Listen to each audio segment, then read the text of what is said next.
거실에 온 가족이 모였습니다. 남편, 시어머니, 그리고 30살 아들까지 모두 저를 바라보고 있었습니다. 아들이 차갑게 물었습니다.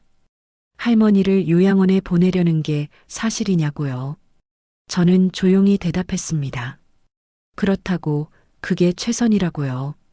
시어머니가 울부짖기 시작했습니다. 며느리가 자기를 버린다고 30년을 같이 살았는데 이럴 수 있냐고 소리쳤습니다. 남편도 한숨을 쉬며 제 편을 들지 않았습니다. 어머니를 어떻게 요양원에 보내냐고, 그러면 안 된다고 했죠. 아들까지 가세했습니다. 할머니가 뭘 잘못했냐고, 효도는 해야 하는 거 아니냐고 말했습니다. 저는 그들을 하나하나 바라봤습니다. 30년입니다. 30년을 참았습니다. 그리고 조용히 입을 열었습니다. 저도 이제 제 인생 살겠습니다. 30년이면 충분하지 않나요? 그날 저는 결정했습니다. 더 이상 이렇게는 못 산다고요. 대체 무슨 일이 있었던 걸까요? 이야기는 30년 전으로 거슬러 올라갑니다. 제 이름은 박순자, 올해 60입니다. 결혼한 지는 30년이 됐습니다. 긴 세월이죠. 하지만 그 30년이 행복했냐고 묻는다면 저는 고개를 저을 수밖에 없습니다. 29에 결혼했습니다. 그때는 늦은 나이였죠. 주변에서 30 전에 시집가라고 난리였습니다. 중매로 만난 남편은 괜찮아 보였습니다. 공무원이었고 성실해 보였습니다. 시댁도 나쁘지 않다고 했습니다. 아들 하나의 시어머니 한 분, 시아버지는 일찍 돌아가셨다고 했죠. 결혼식을 올리고 시댁 문을 열었을 때 제 인생이 바뀌었습니다. 시어머니는 60살이셨습니다. 건강하셨고 목소리도 크셨죠. 첫 인사를 드렸을 때 돌아온 말이 아직도 귓가에 생생합니다. 늦은 나이에 왔으니까 더 열심히 해야 한다고 알겠냐고 하셨죠. 그날부터 시작되었습니다. 새벽 5시 저는 매일 일어나 밥을 지어야 했습니다. 시어머니 식사 시간이 6시였거든요. 며느리가 아침밥도 제때 못하면 안 된다고 하셨습니다. 밥상을 차리면 시어머니는 한참 동안 음식을 뜯어봤습니다. 국이 짜다, 반찬이 맵다, 밥이 질다, 매일 뭔가 문제가 있었습니다. 손맛이 없다고 친정 어머니가 뭘 가르쳤냐고 하셨죠. 친정 어머니 얘기가 나올 때마다 가슴이 아팠습니다. 어머니는 평생 식당을 하셨습니다. 손맛으로 소문난 분이셨죠. 그 어머니 밑에서 배운 음식 솜씨인데 맛이 없다니요. 하지만 저는 참았습니다. 시집살이란 게 원래 그런 거라고 생각했습니다.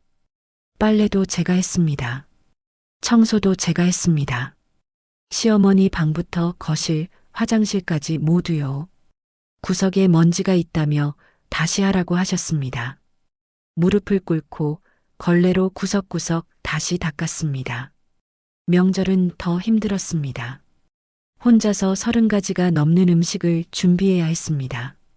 며칠 전부터 장을 보고 밤을 새워 음식을 만들었죠. 시댁 친척들이 모이면 시어머니는 자랑하셨습니다. 우리 며느리가 이 음식 다 했다고요. 하지만 저한테는 한 번도 고맙다는 말을 하지 않으셨습니다. 남편은 어땠냐고요? 남편은 집에 오면 소파에 앉아 TV만 봤습니다. 설거지를 하든 청소를 하든 거들지 않았습니다. 당신이 며느리라며 당연히 해야 하는 거 아니냐고 했습니다.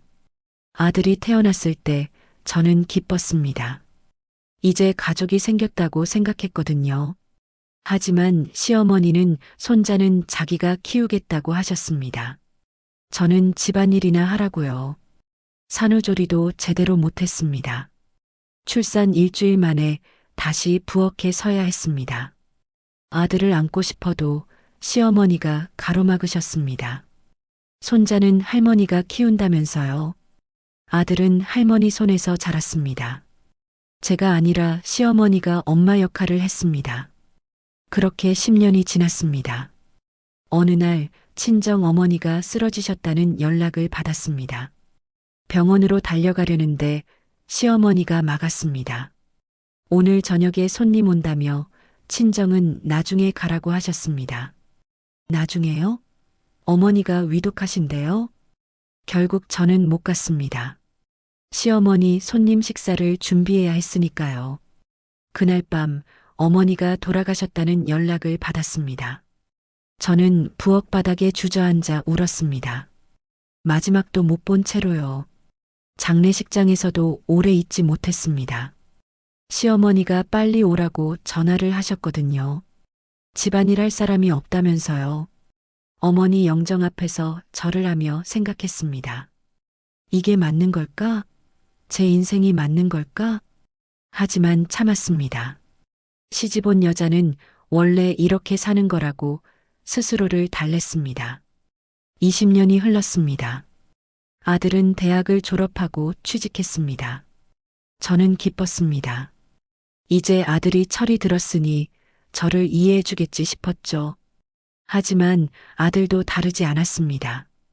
왜 맨날 할머니 속을 썩이냐고 할머니 말씀 좀 들으라고 했습니다. 할머니 손에서 자란 아들은 할머니 편이었습니다. 25년째 되던 해 남편이 정년퇴직을 했습니다. 저는 생각했습니다. 이제 좀 편해지겠지. 남편이 집에 있으니 도와주겠지. 하지만 그건 착각이었습니다. 진짜 지옥은 그때부터 시작되었습니다. 남편이 정년퇴직을 하고 집에 있게 되면서 모든 게 달라졌습니다. 아니, 정확히 말하면 더 나빠졌습니다.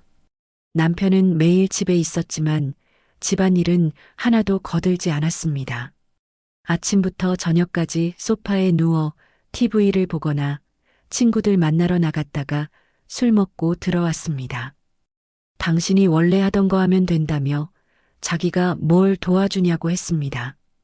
정년퇴직 후 남편은 무기력해졌습니다. 30년 넘게 다니던 직장을 잃은 상실감이 컸던 거죠. 하지만 그 무기력함을 저한테 풀었습니다. 밥이 늦으면 화를 냈습니다. 반찬이 마음에 안 들면 상을 밀쳤습니다. 30년을 해온 요리인데 갑자기 맛이 없다고 했습니다.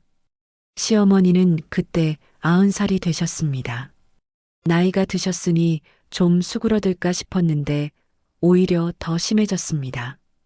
방 청소를 해달라, 이불을 널어달라, 발을 씻겨달라, 매일 시키는 게 많았습니다. 저는 환갑이 넘었는데 90살 시어머니 수발을 들어야 했습니다. 허리도 아프고 무릎도 안 좋았지만 말할 수 없었습니다. 나이 먹었다고 게으름 피우면 안 된다고 자기도 제 나이 때 더 많이 했다고 하셨으니까요. 어느 날 저도 병원에 갔습니다. 무릎이 너무 아파서요. 의사 선생님이 말씀하셨습니다. 무릎 연골이 많이 닳았다고 수술을 고려해야 한다고요.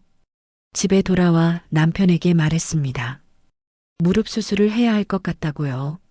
남편의 대답은 차갑기만 했습니다. 수술은 무슨 돈 드는데 파스 붙이고 참으라고 했습니다. 수술비가 아까워서 참으라는 거였습니다. 시어머니도 같은 말씀을 하셨습니다. 며느리가 아프면 누가 집안일 하냐고 수술하면 몇 달 못 움직이니까 안 된다고요. 결국 저는 수술을 포기했습니다. 파스를 붙이고 진통제를 먹으며 버텼습니다. 그러던 어느 날 아들이 결혼을 한다고 했습니다. 저는 기뻤습니다. 며느리가 오면 이제 좀 나아지겠지 싶었거든요. 하지만 시어머니의 생각은 달랐습니다. 며느리가 들어오면 집이 좁다며 제가 나가라고 하셨습니다. 제가 나가라고요? 30년을 산 이 집에서요? 아니면 할머니가 요양원 가시든지요 라고 말했더니 시어머니가 소리치셨습니다. 자기더러 죽으라는 거냐고요. 남편도 제 편이 아니었습니다. 당신이 작은 방 쓰면 된다며 어머니를 어떻게 요양원에 보내냐고 했습니다. 결국 저는 작은 방으로 쫓겨났습니다. 30년을 쓰던 안방에서 말이죠. 며느리가 들어왔습니다. 젊고 예쁜 여자였습니다. 저는 반가운 마음으로 맞이했습니다. 같은 며느리로서 이해해주고 도와주고 싶었거든요. 하지만 며느리는 저를 무시했습니다. 요즘은 다들 안 그렇게 산다며 왜 맨날 집에만 있냐고 했습니다. 며느리는 일을 하지 않았습니다. 시어머니 수발도 들지 않았습니다. 그 일을 모두 제가 해야 했습니다. 아들도 달라지지 않았습니다. 엄마가 하면 된다며 엄마는 원래 집안일 하는 거 아니냐고 했습니다. 저는 깨달았습니다. 아들도 며느리도 제 편이 아니라는 걸요. 그러던 어느 날 거실에서 이상한 대화가 들렸습니다. 남편과 시어머니 그리고 아들이 모여 있었습니다. 시어머니가 말씀하셨습니다. 자기가 죽으면 집하고 예금은 다 손자한테 주겠다고요. 손자요? 제 아들 말하는 거였습니다. 남편이 물었습니다. 그럼 자기는 어떻게 되냐고요? 시어머니는 퇴직금 있으니 그걸로 살라고 집은 손자 거라고 하셨습니다. 아들이 고맙다고 하면서 물었습니다. 그럼 엄마는 어떻게 되냐고요? 시어머니가 웃으며 말씀하셨습니다. 내 엄마! 평생 얹혀 살았는데 뭘 봐라! 그냥 우리가 봐주는 거지. 저는 그 자리에서 얼어붙었습니다. 얹혀 살았다고요? 30년을 일만 하며 살았는데요. 그리고 집이 손자 거라고요? 제 몫은 없다는 거였습니다. 며칠 후 더 충격적인 사실을 알게 되었습니다. 남편이 퇴직금을 모두 아들에게 줬다는 겁니다. 나중에 노후에 필요하다면서요. 저는 물었습니다. 제 노후 자금은 없냐고요. 남편은 대답했습니다. 당신 노후는 무슨 그냥 나랑 같이 살면 된다며 뭐가 필요하냐고 했습니다. 제 통장은 텅 비어 있었습니다. 30년간 생활비로 받은 돈은 모두 집안에 쓰였습니다. 시어머니 병원비, 아들 교육비, 집 수리비까지 전부요. 제 명의로 된 재산은 아무것도 없었습니다. 저는 그날 밤 잠을 이룰 수 없었습니다. 30년을 일만 하며 살았는데 남는 게 하나도 없었습니다. 노후는 어떻게 하죠? 제가 아프면 누가 돌봐주나요? 두려웠습니다. 그런데 더 무서운 일이 기다리고 있었습니다. 어느 날 우편물 하나가 왔습니다. 국민연금공단에서 온 편지였습니다. 제 연금 예상액이 적혀 있었죠. 많지는 않았지만 그래도 매달 70만 원 정도 받을 수 있다고 했습니다. 저는 안도했습니다. 그래도 이게 있구나 싶었죠. 하지만 그 편지를 시어머니가 보고 말았습니다. 연금을 받는다며 얼마나 받냐고 물으셨습니다. 숨기고 싶었지만 어차피 들킬 거라 솔직하게 말했습니다. 매달 70만 원 정도요. 시어머니의 눈빛이 변했습니다. 그 돈으로 생활비를 보태야 한다고 하셨습니다. 우리 집도 빠듯하다면서요. 제 연금인데 왜 생활비를 보태야 하나요? 남편도 가세했습니다. 당신이 집에서 먹고 자는데 그 정도는 당연히 내야 한다고 했습니다. 저는 깨달았습니다. 그들은 제 연금까지 노리고 있다는 걸요. 더 충격적인 건 제가 들어둔 개인연금도 알아냈다는 겁니다. 젊었을 때 몰래 들어뒀던 개인연금이었습니다. 매달 10만 원씩 20년을 넣었죠. 나중에 제 노후 자금으로 쓰려고 했던 겁니다. 시어머니가 그 서류를 들고 나타났습니다. 어떻게 찾으셨는지 제 서랍을 뒤지신 거였습니다. 이게 뭐냐고 왜 숨겼냐고 따지셨습니다. 개인연금이라고 제 노후를 위한 거라고 말했습니다. 시어머니가 말씀하셨습니다.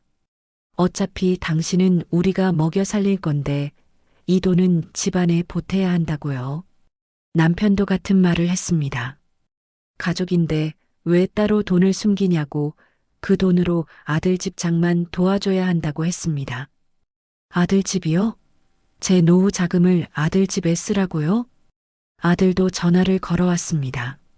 엄마, 내가 집 사려면 돈이 필요하다며 그 개인연금 좀 해지해서 달라고 했습니다. 저는 거절했습니다. 이건 제 돈이라고, 제 노후를 위한 거라고 말했습니다. 그러자 아들이 화를 냈습니다. 엄마는 우리가 모실 건데 무슨 노후 자금이 필요하냐고 자식한테 이기적이라고 소리쳤습니다. 전화를 끊고 나니 눈물이 났습니다. 제가 이기적인 건가요? 제 노후를 준비하는 게 나쁜 건가요? 며칠 후 더 끔찍한 일이 벌어졌습니다. 친정 오빠에게서 전화가 왔습니다. 돌아가신 친정 어머니가 남기신 땅이 있다고 그걸 팔아서 남매끼리 나눠 가지자고 하셨습니다. 제 몫은 3천만 원 정도 된다고 했습니다. 저는 기뻤습니다. 어머니가 남겨주신 마지막 선물이었으니까요. 하지만 그 사실을 남편이 알게 되었습니다. 남편이 말했습니다.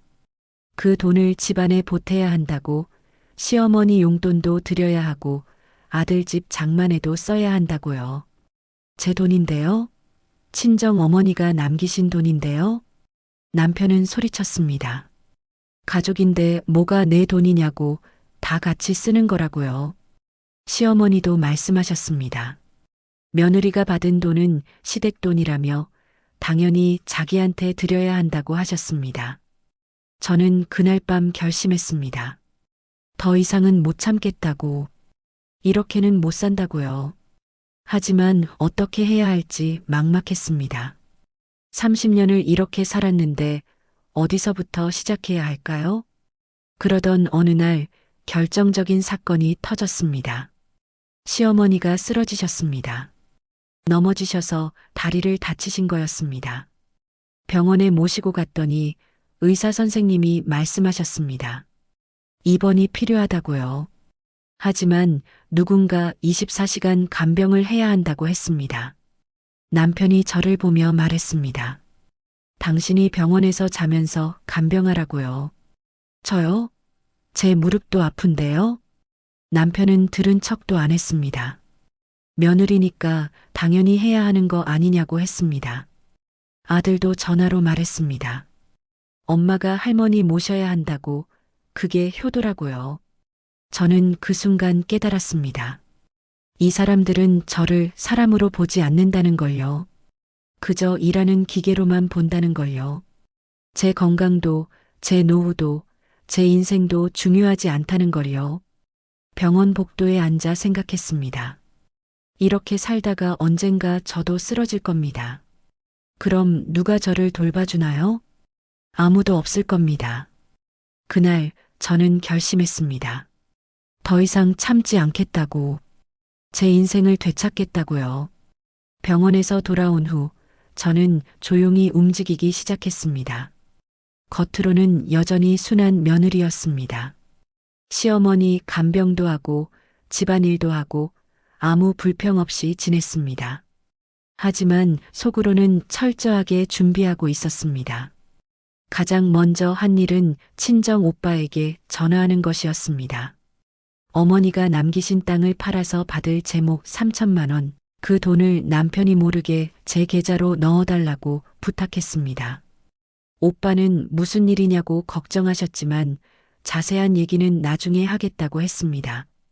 그 돈으로 제 명의의 비밀 계좌를 만들었습니다. 남편과 시어머니가 절대 모르는 계좌였습니다.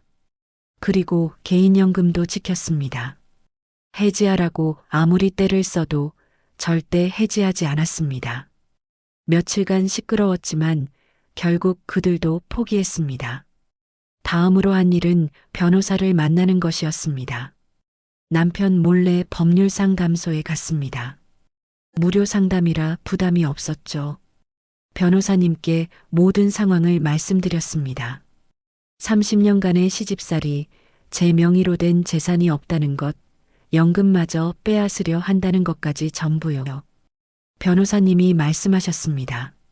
어머님, 지금이라도 늦지 않았습니다. 재산 분할 청구를 하실 수 있어요. 재산 분할이요? 변호사님이 설명해 주셨습니다. 30년간 살림을 하고 시어머니를 모신 것도 가정에 대한 기여라고 이혼을 하지 않더라도 재산 분할을 청구할 수 있다고 하셨습니다.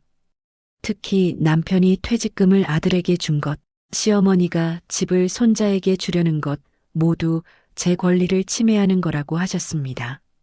저는 메모를 하며 열심히 들었습니다. 그리고 또 다른 사실도 알게 되었습니다. 시어머니가 요양원에 가시면 정부 지원을 받을 수 있다는 겁니다. 며느리가 모셔야 할 의무는 없다고 했습니다. 저는 집으로 돌아와 모든 서류를 찾기 시작했습니다. 남편의 퇴직금 통장, 집 등기부등본, 시어머니 명의의 예금 통장까지 전부 확인했습니다. 놀라운 사실을 발견했습니다. 집은 시어머니 명의였습니다. 하지만 30년 전 결혼할 때 남편 명의였던 집을 10년 전에 시어머니 명의로 바꿨더군요. 상속세를 피하려고 미리 증여한 거였습니다. 그리고 시어머니 예금 통장에는 2억 원이 넘는 돈이 있었습니다. 남편 퇴직금은 1억 5천만 원이었는데 아들에게 준 돈은 5천만 원이었습니다. 나머지 1억 원은 시어머니 통장에 넣어뒀더군요. 저는 모든 걸 사진으로 찍어뒀습니다. 그리고 시어머니와 남편이 나누는 대화도 녹음하기 시작했습니다. 집은 손자에게 준다는 말, 며느리는 평생 얹혀 살았다는 말, 연금을 빼앗으려는 대화까지 전부 녹음했습니다. 한 달 동안 증거를 모았습니다. 그리고 다시 변호사를 찾아갔습니다. 이번에는 유료 상담이었지만 친정 오빠가 비용을 대주셨습니다. 변호사님이 제 증거들을 보시더니 고개를 끄덕이셨습니다. 충분합니다. 재산 분할 청구도 가능하고 시어머니 요양원 입소도 법적으로 문제 없습니다. 저는 위임장을 작성했습니다. 그리고 친정 오빠네 집 주소로 등기 우편을 받기로 했습니다. 남편이 눈치채면 안 되니까요. 모든 준비가 끝났을 때 저는 거울을 보며 생각했습니다. 30년을 참았습니다. 더 이상은 못 참겠습니다. 제 노후를, 제 인생을 되찾겠습니다. 며칠 후 시어머니가 퇴원하셨습니다. 집으로 모시고 왔지만 이제 간병은 하지 않았습니다. 시어머니가 소리쳤습니다. 며느리가 왜 간병을 안 하냐고요. 저는 조용히 대답했습니다. 제 무릎도 아프다고, 더 이상은 못하겠다고요. 남편이 화를 냈습니다. 어머니를 누가 모시냐고요. 저는 말했습니다.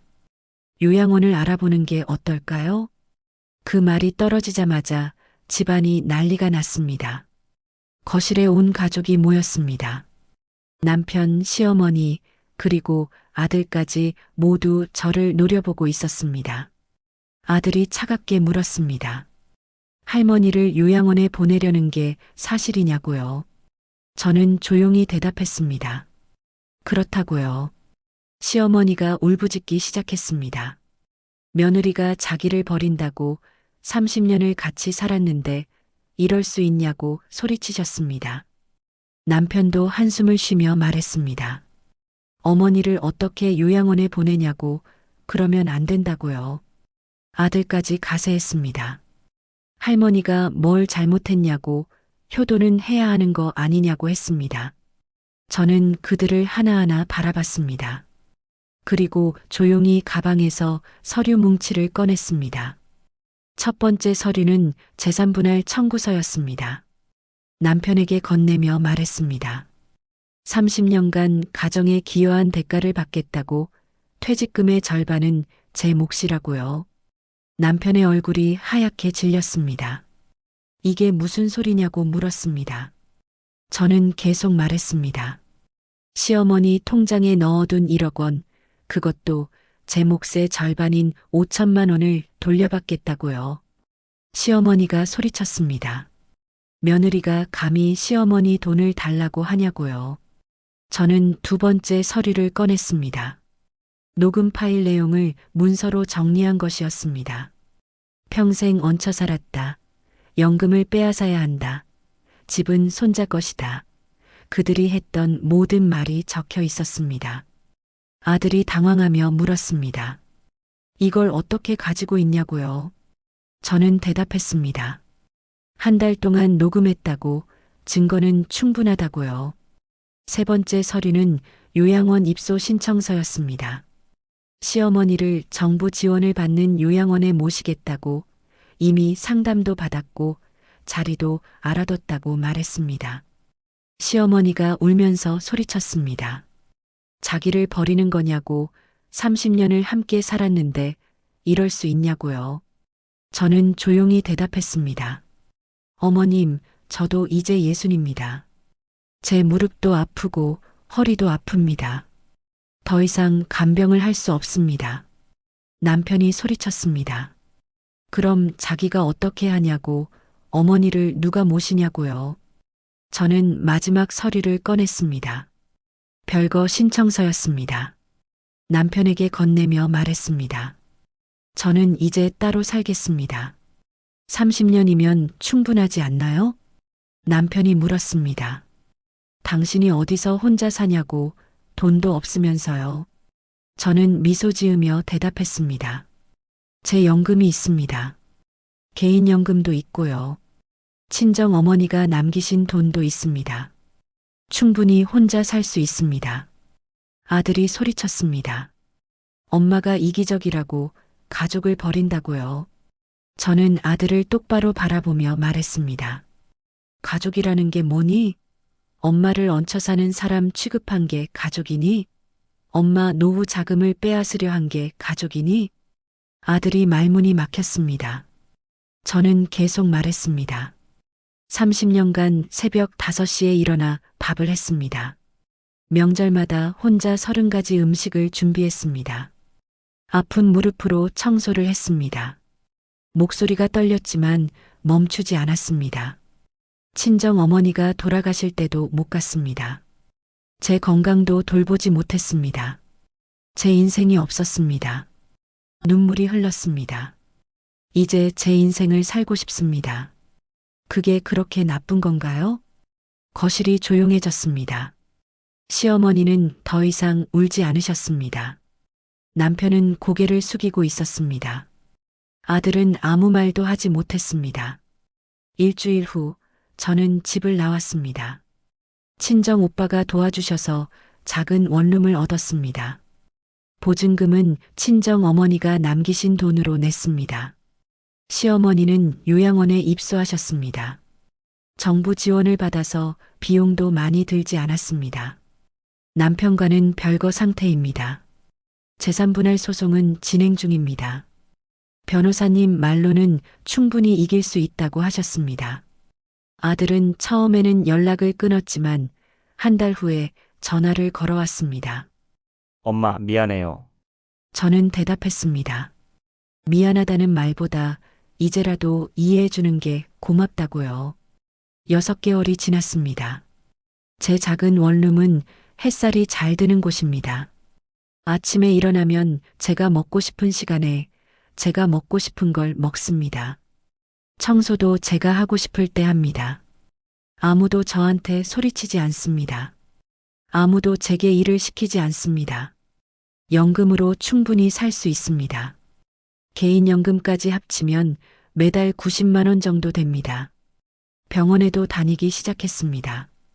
미뤘던 무릎 수술도 받았습니다. 복지관에서 친구들도 사귀었습니다. 저처럼 늦게라도 자기 인생을 찾은 분들이 많더군요. 어제는 그 친구들과 함께 등산을 다녀왔습니다. 수술한 무릎이 많이 좋아졌거든요. 산 정상에서 내려다본 풍경이 아름다웠습니다. 친구가 물었습니다. 후회하지 않냐고요. 저는 대답했습니다. 후회요? 왜 진작 이러지 못했나 후회는 되네요. 친구들이 웃었습니다. 저도 덩달아 웃었습니다. 참 오랜만에 웃는 것 같았습니다. 집으로 돌아오는 길 거울을 봤습니다. 얼굴에 주름이 늘었지만 표정은 밝아졌습니다. 아직 늦지 않았습니다. 30년을 남을 위해 살았다면 이제부터는 저를 위해 살겠습니다. 제 인생의 이막이 시작되었습니다. 그리고 이번엔 제가 주인공입니다. 혹시 이 이야기를 듣고 계신 분이 계신가요? 당신도 늦지 않았습니다. 몇 살이든 언제든 자기 인생을 되찾을 수 있습니다. 참는 게 미덕이 아닙니다. 나를 지키는 게 진짜 용기입니다. 당신의 인생을 소중히 여기세요. 당신도 행복할 자격이 있습니다.